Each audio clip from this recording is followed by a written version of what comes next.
ఓం నమో భగవతే వాసుదేవాయ. ఆత్మబంధువులందరికీ నమస్కారం.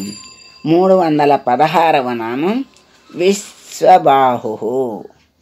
అంటే విశ్వబాహు అంటే విశ్వమంతా చేతులు కలిగినటువంటి వాడు. అంటే ఆయన విశ్వమంతటికి ఆధారమైన వాడు. ఆయన ఏది చేసినా చేతులతో చెయ్యాలి కనుక ఆయన విశ్వమంతా ఆయనే సృష్టించాడు. విశ్వమంతా ఆయన చేతుల్లో నిండి ఉన్నాయి. ఆయన చేతులతోనే ఇక్కడ చేయాల్సినవన్నీ కూడా చేస్తున్నాడు గనక విశ్వబాహు అని శంకరుల వారి భావన. మరి సాధువుల్ని రక్షించటానికి, భక్తుల్ని సంరక్షించటానికి తన బాహువుల్ని జగమంతటా వ్యాపింపజేసే పరమాత్ముడు గనక విశ్వబాహు అన్నారని. మరి ఇక్కడ ఉన్నామా అక్కడ ఉన్నామా, మనల్ని భగవంతుడు మన మొర వింటాడా వినగలడా అనే, మనల్ని రక్షించగలడా అనే సందేహం అజ్ఞానమే. కానీ ఆయన ఎక్కడ లేడు, అంతటా ఉన్నాడు. ఎక్కడ మనమున్నా ఆయన అక్కడే ఉంటాడు. అంతటా ఆయన బాహువులు విశ్వమంతా వ్యాపించుంటాయి. అందుకని ఎవరు ఎంత దూరంలో ఉన్నా, ఎవరు ఎంత కష్టంలో ఉన్నా, ఎవరు ఏ విధంగా ఆయన్ని పిలిచినా తలిచినా ఆ స్వామి హస్తాలు అందుకుంటాయి. ఆ భగవంతుణ్ణి ఆదుకుంటాయి. ఆ భక్తుణ్ణి అందుకుని ఆదుకుంటాయి. భగవంతుడు చక్కగా ఆయన హస్తాలతో అందుకుంటాడు, ఆదుకుంటాడు భక్తుల్ని అని పరాశర భట్టరు చెప్పారు. సత్యసంధుల వారు వాయువుని సృష్టించిన వాడు అని అర్థం. ఆయనకేంటంటే వాయువు అంటే విశ్వమంతా వ్యాపించి ఉంటుంది కదా, అలాగే ఆయన బాహువులు విశ్వమంతా వ్యాపించి ఉంటాయి. వాయువే ప్రాణవాయువుగా జీవులందరినీ నిలబెడుతోంది.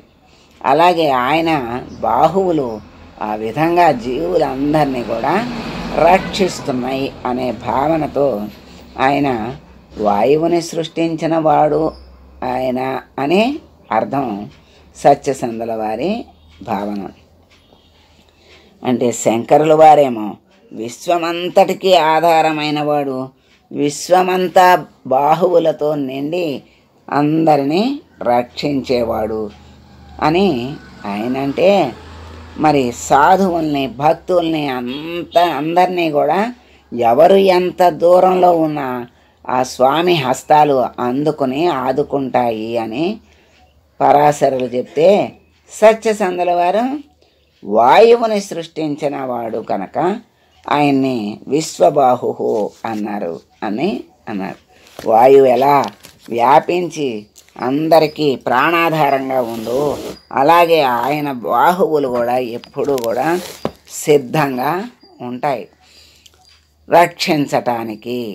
ఆయన్ని ఆశ్రయించి మరి స్మరిస్తే చాలు, ఆయన బాహువులు అందుకుని ఆదుకుంటాయి, రక్షిస్తాయని చెప్తున్నారు. ఇంకా ఈకే గారు చెప్పిందేమో చూద్దాం. విశ్వబాహు అంటే పనులను చేసేవాడు భగవంతుడే. ఏ పని చెయ్యాలన్నా చేతులే చెయ్యాలి. ఇప్పుడు కళ్ళు, ముక్కు, నోరు ఇవన్నీ జ్ఞానేంద్రియాలు. ఇప్పుడు అక్కడ వస్తువు ఉంది అని చూసేది కన్ను అయితే, మరి తీసుకోమని చెప్పేది మనసు అయితే, అక్కడ తీసుకునేది చెయ్యి. అక్కడ దాకా వెళ్ళేది కాలు, కర్మేంద్రియాలు అలా కర్మ చేస్తూ ఉంటాయి. అలాగే మరి పరమాత్మ బాహువులు అంతటా నిండి ఆయనే అన్ని పనులను చేసేవాడు భగవంతుడే. అంటే ఆయన ఏం చేస్తున్నాడు, ఆయనే మనకు కనపడ్డు, ఆయన అన్ని పనులు చేస్తున్నాడు అంటారు. ఏం చేస్తున్నాడు అంటే మనము చేసే పనులు సవ్యంగా అవ్వనప్పుడు అప్పుడు తెలుస్తుంది, అయ్యో మనం చేసిన పని సరిగా అవ్వలేదు, భగవంతుడి అనుగ్రహం కలగలేదు అని అప్పుడు తెలుస్తుంది. కానీ అయినంత వరకు నేనే చేశాను, నాదే ప్రతాపం, నేనే గొప్పవాడిని, నేనే చెయ్యగలను, ఇంకెవ్వరూ చెయ్యలేరు అన్న భావంతో ఉంటాడు. ఎప్పటికో అప్పటికి మరి వాళ్ళకి జ్ఞానోదయం కలిగించాలని పరమాత్మ అన్నీ ఎవ్వరికీ సానుకూలం అవ్వవు, ఎప్పుడూ ఒకే రీతిగా ఉండదు. ఒక సమయం మంచిగా ఉంటుంది, ఒక సమయం వ్యతిరేకంగా ఉంటుంది. ప్రతి మనిషికి కూడా ఆ పుట్టిన సమయాల్ని బట్టి, గ్రహస్థితిని బట్టి, మరి అలాగే పౌర్ణమి అమావాస్య ఎలా వస్తాయో మానవుడు చేసుకున్నటువంటి పుణ్య పాప ఫలాలు అలాగే అనుభవించటానికి ప్రారంధంగా ఇస్తాడు. కనుక ఆ పుణ్యం అనుభవించేటప్పుడు అన్ని జయాలు కలుగుతాయి, చక్కగా అన్నీ సాఫీగా సవ్యంగా అవుతాయి. అయినప్పుడు ఇదంతా నా ప్రతాపం అనుకుంటాడు. అదే పాపఫలం ప్రారంభించినప్పుడు అన్నీ వ్యతిరేకంగా వస్తాయి. అయ్యో, ఎన్నాళ్ళు అంత బాగా చేసిన వాడిని వాళ్ళు ఎందుకు చేయలేకపోతున్నాను, ఇప్పుడు అవ్వట్లేదు అని అప్పుడు భగవంతుడు అనుగ్రహం కలగలేదు అనుకుంటాడు. అప్పుడు అంటే భగవంతుడు ఇప్పుడు గుర్తొచ్చాడు, భగవంతుడు అనుగ్రహం ఉంటే అవుతుంది అనేటువంటి ఆలోచన ఇప్పుడు వచ్చింది. అంత బాగున్నప్పుడు నేనే చేశా, నేనే చేస్తున్నా, నేనే చెయ్యగలను అని ఈ నేను నాది అనేదే మనిషిని పట్టి బంధించి కోపంలోకి, జనన మరణ చక్రంలోకి లాగేసేదే అవి రెండు. ఆ రెండిటికి దూరమైన రోజున భగవంతుడికి దగ్గరైపోతాడు, భగవత్ స్వరూపుడే అయిపోతాడు. ఇంకా ఏం వదలక్కర్లా, ఈ రెండు వదిలితే చాలు. చాలా ఉన్నాయి చెప్పేవి, వదిలేయమని. కోరికలు కోటి కోరికలు ఉంటాయి, కోటి కోరికల్ని వదిలేయమంటే కోటి కోరికల్ని వాటి జోలికి కూడా వెళ్ళక్కర్లా. నేను నాది అనే దాంట్లోనే మొత్తం సర్వం ఉంటాయి. కోరికలు ఉంటాయి, ఆశలు ఉంటాయి, ఆలోచనలు ఉంటాయి, అహంకారం ఉంటుంది, అన్నీ దాంట్లోనే ఉంటాయి.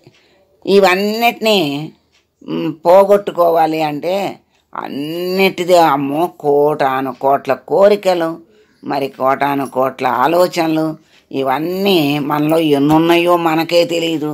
వీటన్నిటిని ఎలా పోగొట్టుకుంటామని ఒక్కొక్కసారి అనిపిస్తుంది. ఇప్పుడు ఏం చేయాలంటే రెండే రెండు, నేను నాది అనేది వదిలేస్తే ఇంకా బంధం అనేది లేదు, ముక్తి అనేది కరతలా మలకం అంటారు. కరతలా మలకం అంటే చేతి యొక్క అరిచేతిలో ఉసిరికాయ ఉంటే నోట్లో వేసుకోవటం ఎంత తేలికో అలా ఆ ముక్తి అనేది అనుభవించటానికి అంత తేలికగా మనకు లభిస్తుంది అని అర్థం. అందుకని మనం వదలాల్సినవి ఏమిటి అంటే నేను నాది అనేది రెండు వదిలేస్తే అప్పుడు భగవంతుడే చేస్తున్నాడు, భగవంతుడే ఇస్తున్నాడు, భగవంతుడే ఆధారం, భగవంతుడు అనుగ్రహం, భగవంతుని చైతన్యమే ఇక్కడ నిండి ఉంది అనే ఈ రెండు ఎప్పుడైతే వదిలేసామో అది భగవంతుడి మీదకి వెళ్ళిపోతుంది. అప్పుడు ఆ భగవంతుని ఆలోచన, ఆయన చేతలు, ఆయన చైతన్యము, ఆయన శక్తి అంతా అర్థమవుతూ ఉంటుంది. అప్పుడేమవుతాడు, ముక్తిధామాన్ని చేరుతాడు. అందుకని ఆయన చేతులే వీటన్నిటిని చేతుల ద్వారానే ఇప్పుడు మనం ఒక పని చేశాము అంటే నేను చేశానని దేహము భ్రాంతితో నేను చేశానని అనుకుంటాం, అది అజ్ఞానం. కానీ ఈ చేతితో చేయించింది ఎవరు అంటే చేతిలో ఉన్నటువంటి ఇంద్రుడు. ఆ ఇంద్రుడితో చేయించింది ఎవరు, జ్ఞాత. ఆ జ్ఞాతకు జ్ఞానాన్ని ఇచ్చింది ఎవరు, పరమాత్మ. అంటే ఆ పరమాత్మ యొక్క చైతన్యము చేతులు ఏదన్నా అనుకోండి. ఆయన ద్వారానే ఈ చేతులతో మనం పనిచేసాము అంటే ఆయన చేతులతోనే ఆయనే చేశాడు అనేటువంటి జ్ఞానానికి పరిపూర్ణమైనటువంటి జ్ఞానానికి ఎప్పుడు వస్తామో అప్పుడే భగవంతుడి దగ్గరికి వెళ్ళిపోతాం. ఇప్పుడు ఒకదానికి దూరం అయితే ఒకదానికి దగ్గర అవుతాం. మనం బయలుదేరిన ఊరు దూరమైన కొద్దీ చేరాల్సిన ఊరు దగ్గరకు వచ్చినట్లుగా మనం బయలుదేరిన జనన మరణ చక్రం నుండి చేరాల్సిన ముక్తిధామం దగ్గర అవుతుంది. అంటే దీనికి దూరమైన కొద్దీ దానికి దగ్గర అవుతాం. అందుకని ఏ చేతులతో ఏ పని చేసినా, మనస్సుతో చేసినా, ఏ జ్ఞానముతో ఏ విధంగా మన ఇంద్రియాలతో చేసినా, మనస్సుతో చేసినా, ఏది చేసినా శరీరం చేసిందే అనేటువంటి అజ్ఞానాన్ని వదిలేసి శరీరంలో ఉన్నటువంటి చైతన్యము అదే భగవంతుడే చేస్తున్నాడు అనేటువంటి దృఢమైన నిశ్చయ జ్ఞానానికి వచ్చినప్పుడు వాడు ముక్తిధామాన్ని చేరినట్లే. మరి మనం పొలం పని చేసాం, పొలం దున్నాము, పంట పండించాము అన్నీ. అయితే నేను ఈసారి చాలా పంట పండించాను అని అనుకుంటాడు. కానీ ఆ మొలకెత్తిచ్చే శక్తి ఎవరిది? భగవంతుడిదే. ఆ వర్షం సకాల వర్షం కురిపించేదెవరు? భగవంతుడే. మరి ఆ పంట చక్కగా పండించేదెవరు? భగవంతుడే. దానిని అందుకునే అదృష్టము ఉంటేనే అక్కడ దాకా వచ్చినా అందుకోగలుగుతాం. అందుకే చేతి దాకా వచ్చింది నోటి దాకా రాలేదు అంటారు. అప్పుడు కూడా భగవంతుడు అనుగ్రహం ఉంటేనే మరి వాటిని కొయ్యటమేమి, కుప్పలేమిటి, నూర్చటమేంటి, బస్తాల్లోకి రావటమేంటి, మన దగ్గరకు రావటమేంటి, అన్నీ జరుగుతాయి. ఏ క్షణం అక్కడ భగవంతుడు అనుగ్రహం లేకపోయినా సర్వనాశనం అయిపోతుంది. ఇవన్నీ మనకి అనుగ్రహమే. అది చెడిపోయినప్పుడేమో భగవంతుడు ఇట్టా చేశాడు అంటాం, బాగున్నప్పుడేమో నేను చేశాను అంటాం. అంటే అదే పెద్ద తప్పు మనం చేసేది. అందుకని ఆ చల్లబడిన విత్తులని భగవంతుడి అనుగ్రహం చేత చక్కగా మొలకెత్తిని. ఆయన దయ చల్లగా ఉంది. ఆయన శక్తి ఉండబట్టే మనం ఈ విధంగా చేయగలుగుతున్నాము. ఆయన ఇచ్చిన శక్తి. మరి సరైన సమయానికి సరైన అనుకూల పరిస్థితులను ఇచ్చి సరైన పంటను చేతికి అందించేది భగవంతుడు. దేని రూపంలో? ప్రకృతి రూపంలో. ప్రకృతే మనకి సహకరిస్తేనే మనం చేసిన కష్టం ఫలిస్తుంది. కష్టే ఫలే అన్నారు. ఎంత కష్టపడినా ప్రకృతి మరి దాన్ని సహకరించకపోతే ఫలం సరిగా ఉండదు, వ్యర్థమైపోతుంది. అవన్నీ దేనికి, ఎందుకు అంటే మనం యొక్క చేసుకున్నటువంటి ప్రారంధాలని బట్టి మరి వాటి యొక్క ఫలితాలే మనల్ని అనుభవింప చేస్తాయి.